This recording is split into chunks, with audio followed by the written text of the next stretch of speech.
Fala pessoal, tudo bem com vocês? Rafael na área aqui de novo. E nesse vídeo eu quero mostrar para você 5 dicas, tá? Para melhorar o seu levantamento topográfico e não ter surpresas após o processamento. Então vamos lá, pessoal.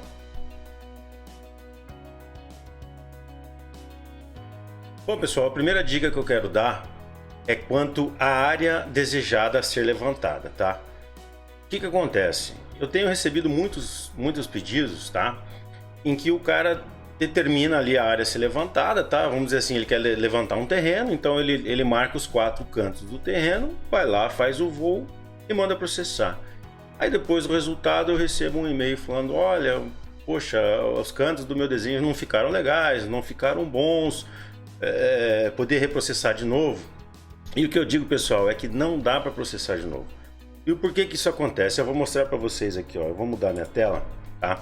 Vocês podem ver que eu estou no Drone Deploy e eu vou usar aqui esse terreno desse condomínio como exemplo, tá?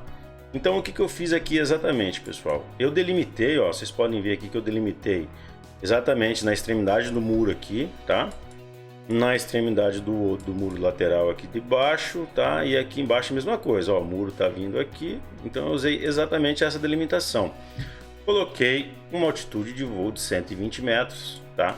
E você pode ver que ele me traçou 3 linhas verdes paralelas. O que são essas linhas, pessoal? Essas linhas são as linhas em que o drone vai fazer o voo e vai tirar as fotos. Então o que acontece aqui, pessoal? Essa linha do meio aqui é uma linha muito boa, tá? Ela vai estar tirando as fotos aqui e ela vai ter as fotos laterais, tanto superior aqui quanto inferior, para fazer a sobreposição das imagens, e com isso, né, vai existir uma interpolação dos pontos homólogos e ela vai gerar um produto perfeito aqui no meio. Mas o que vai acontecer aqui na lateral, pessoal? Você pode ver que essa linha ela vai ter essa inferior aqui para ter a sobreposição entre as imagens, e para cima aqui ela não vai ter mais nenhuma imagem para ela fazer a interpolação. Então a gente sofre um sério risco de ter nessas bordas aqui, ó, uma falha no levantamento, tá? Eu vou usar uma imagem aqui, pessoal, que vocês vão ver, que eu vou botar na tela aí, que ela mostra exatamente isso, tá? Ela mostra as laterais, tá? Vocês podem ver que a coloração é diferente. No meio a gente tem uma concentração mais azul, mais densa, né? Vocês podem ver pela legenda aí que ela tem mais de 9 imagens fazendo uma sobreposição em um ponto. E nas laterais, meio alaranjado, amarelado, ela tem a sobreposição de 2, 3, uma imagem, entendeu? Então ela não consegue fazer essa interpolação e o levantamento acaba perdendo qualidade. Então voltando aqui para a tela, o que eu falo para vocês, ó? Levantem uma área maior, pessoal, ó. Vamos aumentar aqui, ó. Você pode ver que ele criou outra faixa verde aqui de coleta de imagens. Ó, tá vendo? Beleza, ó. Criou uma outra linha aqui. Então a gente vai ter essa parte aqui. Ela vai ter bastante imagem, tá? Ela vai estar bem homogeneizada. Ó, vamos fazer aqui o mesmo aqui, ó. Olha só que beleza, ó. Ó, a gente vai aumentando. Claro que você vai ter que fazer no teste, ó. Ele acabou diminuindo lá, então eu aumento um pouco, ó. Aqui, ó. Isso aqui é o resultado que eu espero, ó. A gente tem, opa, volta aqui. A gente tem linhas. Vamos puxar um pouquinho aqui, ó. A gente, oh meu Deus do céu. Tá difícil hoje, pessoal. Vamos lá. Aqui, ó. Então a gente vai ter uma linha de fotos aqui, uma boa sobreposição nessas laterais, no meio nem se fale, e aqui também, ó, a gente vai ter uma boa sobreposição na linha da lateral do muro do terreno. Então a gente vai ter um bom levantamento, tá, pessoal? Então essa foi a dica número 1.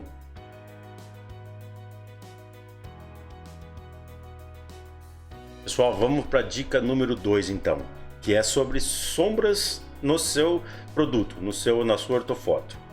O que acontece, pessoal? Essa imagem aqui, ó, que eu estou colocando na tela, ela é um rabisco aqui que eu fiz, tá? Com relação ao sol e aos horários dele durante o dia, tá? Então você pode ver o sol, ele tá ali às 8 horas da manhã, às 10, ao meio-dia, às 14 e às 16 horas da tarde. Eu desenhei um bonequinho aqui no meio, tá? Para representar ele fazendo a sombra. Então veja aqui às 8 horas da manhã, pessoal. Olha aqui a reta, eu fiz uma linha amarela aqui que corresponde à luz do sol. Então ela vai estar passando por cima do objeto e olha até onde ela vai, tá? Então essa linha aqui azul ela corresponde ao sol, tá? A sombra das 8 horas da manhã. Olha o tamanho dessa sombra. Agora olha o tamanho da sombra às 10 horas da manhã, pessoal. Olha como ela é bem menor. E principalmente ao meio-dia, ela é quase inexistente, ela fica embaixo do objeto. Então por que é isso importante, pessoal? Eu vou jogar duas imagens na tela aí, vocês podem dar uma olhada num levantamento feito com sombreamento primeiro, tá? Olha só a sombra dessa árvore que está aparecendo aqui. Imagine se você tem um objeto de interesse que você queria capturar no seu levantamento e ele tivesse ali. Ele ia ficar mascarado. Então olha essa imagem aqui perfeita desse barracão com levantamento feito ao entorno aí das 11 da manhã ao meio-dia. Zero sombra, pessoal. Então você tem todos os elementos ao redor das estruturas mais altas, eles estão bem caracterizados, eles têm cor, eles são vívidos, né? Você consegue identificar. Então é muito importante a escolha do horário do levantamento. Então eu sempre vou recomendar para vocês, pessoal, façam seus levantamentos entre as 10 horas da manhã e as 14 horas da tarde, tá? É claro que uma outra dica que eu posso dar que é bem interessante quanto aos horários de levantamento é que você pode escolher dias nublados para fazer isso, por exemplo. Porque daí você não vai ter sombreamento durante o dia todo e você vai ter uma maior comodidade, né? Você vai ter uma maior janela de tempo para estar fazendo seus levantamentos, tá, pessoal? Então essa dica é muito importante, tá? E ainda quanto às sombras, pessoal, uma dica muito importante também que eu tenho visto em vários levantamentos é com relação a dias com, vamos dizer assim, com incidências de nuvens, tá? O que acontece? Vamos dizer que você começa a fazer um levantamento e tá sol, beleza? Não tem nenhuma nuvem tampando o sol. Então você vai ter ali uma representação de cores, né? De tonalidades na sua imagem. E durante o levantamento, você acaba tendo o sol sendo encobrido por uma nuvem. E o teu levantamento está acontecendo. Aí o que acontece? Essa tonalidade, essa cor, ela muda.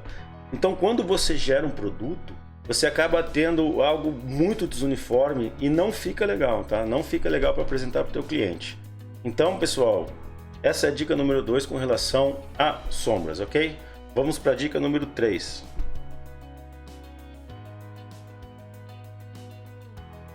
Bom, depois de você saber do seu cliente, ou depois que você chegar à conclusão de qual é o GSD necessário para o seu levantamento, não voe abaixo do necessário, tá? Eu já fiz um vídeo aqui no canal, pessoal, eu vou deixar o link na descrição, falando para você o que é o GSD, tá? Eu te ensino como determinar a altura e lá tem uma planilha para você saber com relação a qual drone você tem, qual é a altitude de voo com relação ao seu GSD, tá? Ali vai estar tudo explicadinho, tá, pessoal? Mas eu quero falar isso aqui nesse vídeo porque é uma dica muito importante, tá? Por quê? Eu sei que é tentador pensar que quanto mais baixo a gente fizer um voo, maior vai ser o detalhamento encontrado em nossos produtos, né? Mas, pessoal, o que eu quero dizer é que vocês têm que vencer essa tentação, tá? Tem que vencer isso. Por quê, pessoal? Quando você voa em uma altitude mais elevada, mais feições podem ser combinadas nas imagens, tá? Durante a movimentação do drone, especialmente em áreas com muitas árvores.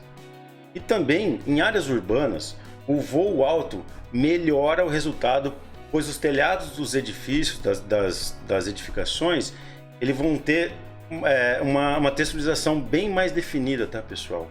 Então não achem que voar baixo, principalmente você aí que está fazendo trabalhos para energia solar, você quer calcular o número de placas, tá? Não acho que você voar rente ao telhado ali vai te trazer um bom processamento. Às vezes você não consegue nem processar isso, porque o que acontece? Quando você cria fotos de um telhado, né? Por exemplo, o telhado que eu estou usando, você está voando bem baixo e o telhado ele é muito uniforme, ele tem uma superfície clara ali, sem muitas alterações, sem muitas características. Então, quando o processamento vai acontecer, ele não consegue achar pontos homólogos entre as imagens, porque é tudo branco, é tudo claro, entendeu? Então o programa às vezes acaba tendo uma dificuldade ali e ele não consegue processar, tá? Então, nem sempre voar baixo é a melhor opção, tá? Eu particularmente gosto de voar para qualquer coisa que eu estou fazendo, tá? Eu vou no mínimo aí com 80 metros, tá? E além de tudo isso que eu já falei, pessoal, voando mais alto, você vai economizar tempo no seu levantamento, tá? E tempo é dinheiro. Você vai poder aumentar a sobreposição entre as imagens, garantindo assim um levantamento sem falhas, tá? Sem surpresas. E você terá um número menor de imagens a serem processadas, tá? Então, se você faz o seu processamento aí, você vai ter menos imagens, com menos imagens você ganha tempo no processamento. Se você está usando uma plataforma que a gente sempre recomenda aqui, que é nossa, que é a Maps4Me, você vai estar, quanto mais imagens, você vai ter um valor mais alto a ser pago. Então, essa dica ela é muito valiosa, tá, pessoal? Então, vamos para a dica número 4 agora.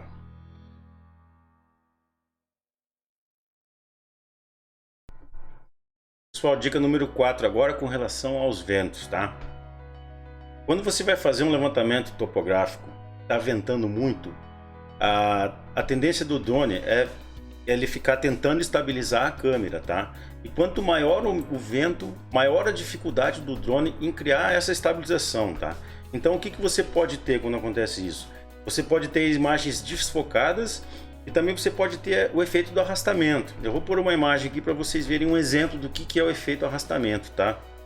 Quando você tem esse efeito arrastamento, aquelas coisas que eu falei com relação a pontos homólogos entre as imagens, ela fica mais difícil, tá? Então o teu software de processamento, a tua ferramenta de processamento, ela vai ter mais dificuldade em achar esses pontos, tá? E por mais que ela ache também, o teu resultado final, ele vai ter uma imagem ruim, tá? Que não vai agradar o teu cliente, tá? Então o que eu recomendo, pessoal? Ó, eu vou botar a tela do meu computador aqui e vou apresentar para você esses sites aqui, ó. Esse site, wind.com, tá? Esse site ele é bem simples, pessoal, e ele tem uma interface muito intuitiva, tá? E ele vai te ajudar muito, tá? Então, por exemplo, aqui ele está mostrando o vento em tempo real, tá? Então a gente está com a opção vento selecionada aqui. A tua unidade aqui de medida no canto inferior direito, tá? Ele está em KT aqui. Eu vou mudar para metros para segundo, tá? Então você pode ver que conforme a coloração aqui equivale a uma velocidade do vento, tá? E aqui você tem os dias aqui embaixo, ó. Você tem aqui, ó, hoje, né, segunda-feira, dia 31. Se você quiser ver amanhã, ele vai te dar nesse horário, você pode estar mudando o horário aqui, ó, tá? Mais ou menos o horário que você está prevendo fazer o seu levantamento, tá? Mas vamos aqui para tempo real, tá, pessoal? Então eu vou voltar aqui para o meu horário, enfim, qualquer horário, tá? Então o que a gente faz, ó? A gente pode dar um zoom, vamos dizer que eu vou fazer um levantamento aqui em Cascavel, tá? Então eu posso clicar aqui na tela e ele vai me dar aqui a velocidade do tempo em tempo real, ó, tá 6 metros por segundo. Eu particularmente já não faria um levantamento, tá? Eu gosto de trabalhar sempre aqui, ó, abaixo de 5 metros por segundo. Então eu já não iria lá para campo fazer esse levantamento, tá? Vamos ver aqui na terça-feira aqui, ó. Pô, terça-feira, meio-dia, a velocidade ainda vai estar alta. Então a gente vai procurando, você vai procurando saber aqui, ó. Olha aqui, ó, na quarta-feira, feriadão aqui, ó, a gente vai ter uma velocidade de 4 metros por segundo na área desejada. Então eu iria fazer o levantamento nesse dia, tá? Levo muito em consideração, sim, pessoal, a velocidade do vento, tá? Então fica essa dica número 4 aqui. E agora vamos para a dica número 5.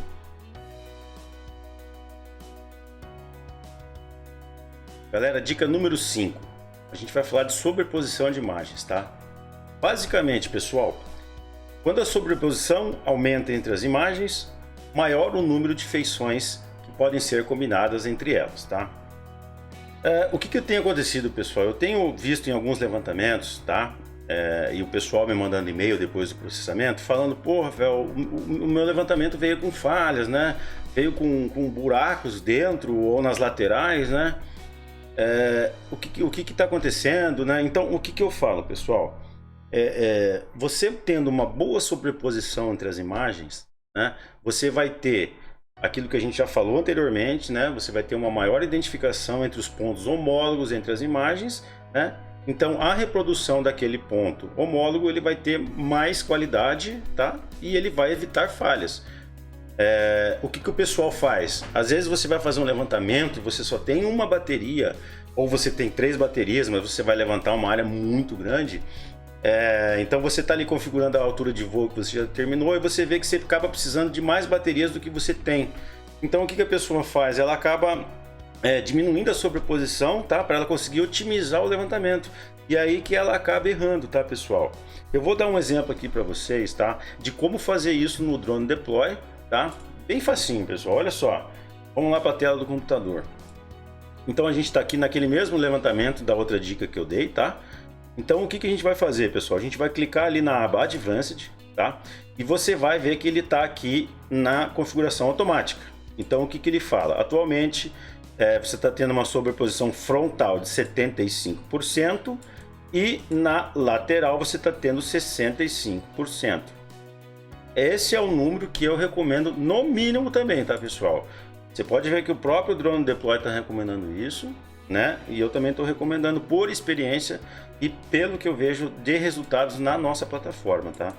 Se essa configuração não tivesse aqui desse jeito, você pode aqui, ó, desabilitar Automatic Settings e aqui você pode setar a tua sobreposição. Se você tiver com folga, pessoal, ó, vamos usar esse próprio exemplo aqui, ó. Eu estou trabalhando com uma bateria, tá? Uma bateria aqui, ó, 10 minutos de voo. O que eu vou fazer aqui? Já que eu tenho sobra, eu vou aumentar isso aqui, pessoal. Eu vou para 85. Vou para 85 aqui, vou para 75 aqui, vamos ver. Ó, aí eu já deu ruim, ó. Passei para 2 baterias, eu estou fazendo de conta que eu só tenho uma. Então vamos tentar 70 aqui, ó. Ó, 70 já não deu, vamos 80 aqui. Vamos ver o que dá. Ó, pronto. Aí, pessoal. Eu aumentei a minha sobreposição frontal e lateral, mantive a utilização de uma bateria, então eu posso ter certeza aqui nesse levantamento, pessoal, que eu não vou ter problema, tá? Não vou ter problema nenhum no processamento e nos resultados. Então aqui ficou a dica número 5, pessoal. Galera, e para quem ficou até o final do vídeo, primeiro eu agradeço e eu vou dar uma dica bônus, tá? Essa dica é a mais bacana. Para quem não conhece ainda, use a nossa ferramenta da Maps4Me, tá? É só entrar em www.maps4me.com.br e lá você vai fazer o processamento em nuvem online, tá? Das tuas imagens. Basta você escolher o plano de acordo com o número de imagens levantadas, fazer o upload das imagens e aguardar o e-mail chegar com os produtos, tá? Então essa dica é muito valiosa, pessoal. Agradeço mais uma vez quem ficou até o final. E se você gostou do conteúdo desse vídeo e quer ajudar o canal, faz uma coisa simples. Deixa o like, se inscreve no canal e ativa o sininho para todas as notificações, tá? Para que o YouTube esteja enviando para você o nosso vídeo, tá? E a gente seja mais motivado em criar conteúdos para ajudar quem quer fazer mapeamento com seus drones. Beleza, pessoal? Fico aqui, um abraço e fiquem com Deus.